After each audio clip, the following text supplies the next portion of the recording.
The world of The Last of Us is dangerous. Unless you're living in a protected area, there's something lethal around every corner. Once you venture out of your home, you're in danger. And where we're taking the story and where we're taking Ellie is like each step of the way, she's putting herself in more and more danger to bring these people to justice. I would say that the world, in every sense of the word, is bigger than The Last of Us Part 1. Both in scale and the amount of physical space that exists for you to explore, for you to encounter other people. Yeah, this route has its perks. Our hope is to make every corner a challenge, make every decision hard for Ellie. And so we do that not just in the gameplay you experience, but also in the level design. So part of that is making certain experiences really hostile, be it through weather or through rivers or craggy cliffs or slick snow. But we also use it in terms of how blind the player is. Like, what can they see? How safe do you feel? Can you see a threat coming around the corner? You never know if the bullets in your gun are going to be enough. You never know if you can stop and bandage your arm. You can never fully breathe. And we want you to be in alignment with Ellie, who can never fully breathe once she experiences this trauma. For Jackson specifically, we wanted to make it feel like a very close-knit kind of community that's focused on family, focused on sustainable ways of living. I obviously have the hydroelectric dam generator that's powering the town, so we have, electricity in Jackson, which is not something that maybe players would expect to see in the world. But given that we're further in time, we wanted to show that there are certain people dedicated in the world to rebuilding a life that doesn't revolve around killing people and scavenging. As you walk around the town, you can hear kids laughing. You could see people going into restaurants and eating, and it's a very kind of tranquil town. Now, we know there's all these horrible things happening outside the walls, but they've been able to protect the innocence of this town. Jackson, in many ways, represents what is at stake for our characters. A life of peace and relative comfort.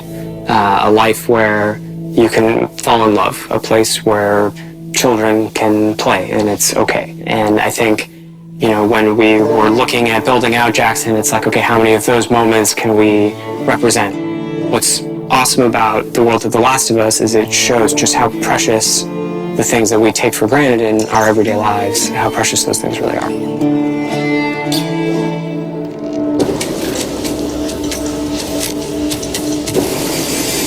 Seattle, compared to Jackson, is very different. It's more of a war zone, I would say. Part of the interesting thing with Seattle or the Pacific Northwest is that there's all this rain and all this foliage and wildlife, and it's this very lush area that if someone were to settle down, it'd be a pretty good place to settle down, just as far as the kind of fruit you can scavenge, the animals you can hunt. And then because it is so lush, because it is so teeming with resources, is why there are multiple factions trying to fight over those resources. One faction you run into in Seattle is the Washington Liberation Front. When the outbreak happened, the military took some pretty drastic actions and quarantined parts of the country. And this was their way of protecting the population that has survived this horrendous outbreak. And because of that, it led to a rise of these resistance groups. And in the first game, we saw the Fireflies. And we heard about other groups, and in this game we get to see, here's another group that rose called the Washington Liberation Front that was able to defeat the army and thereby take over a lot of their equipment. They're this very militaristic faction.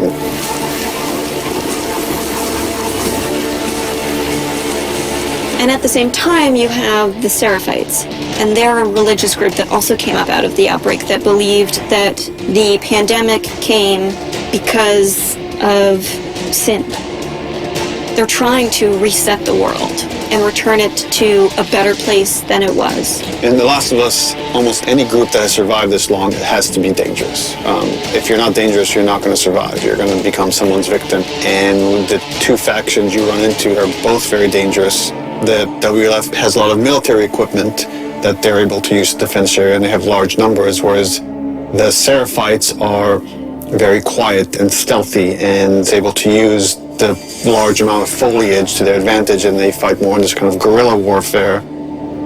How you deal with them is going to be different because they have different language, they different communication style. The scars will whistle to each other with this different language. And they have some of the stuff that you have. You have a bow and arrow, they can hit you with arrows and impale you, and you have to pull the arrow out. They have big sledgehammers and melee weapons. The WLF, they have trained dogs that will sniff and attack you. Dogs are a new level of threat that Ellie hasn't had to negotiate before, and hopefully they create a new complicated choice for the player. We saw in them an opportunity to challenge people's perceptions of what a combat setup can be. We wanted to find really hard choices. The dogs themselves have names. They're called out by their owners. We wanted every setup to be challenging. That smell. Looks like infected did this. How many do you think it would take to bring down a moose? Infected are still a threat in this world. We wanted to take first our basic classes that we had in the first game and say, okay, what's different about them now? So we'll have scenarios where way more runners, like we can have hordes sometimes of runners coming after you, and it might be about just escaping because the odds are just overwhelming. You know, this thing just keeps mutating. There's certain evolutions of infected that you haven't seen before, certain new classes. There's the shamblers, which kind of have these exploding acid clouds when you get near them. You're running down a hallway and you have to suddenly make a decision like, oh, do I want to take the damage and go through this cloud, or find some other route, or go back the way I came? And it kind of forces you to, on the fly, kind of make new decisions about how you're going to deal with the threat behind you or potentially in front of you. So again, it's about how do we make fighting against infected intelligent. So when you come on a space, you're listening to audio cues because different classes will make different sounds. If you just go in guns blazing and throw caution to the wind, you could easily get overwhelmed and regret that strategy.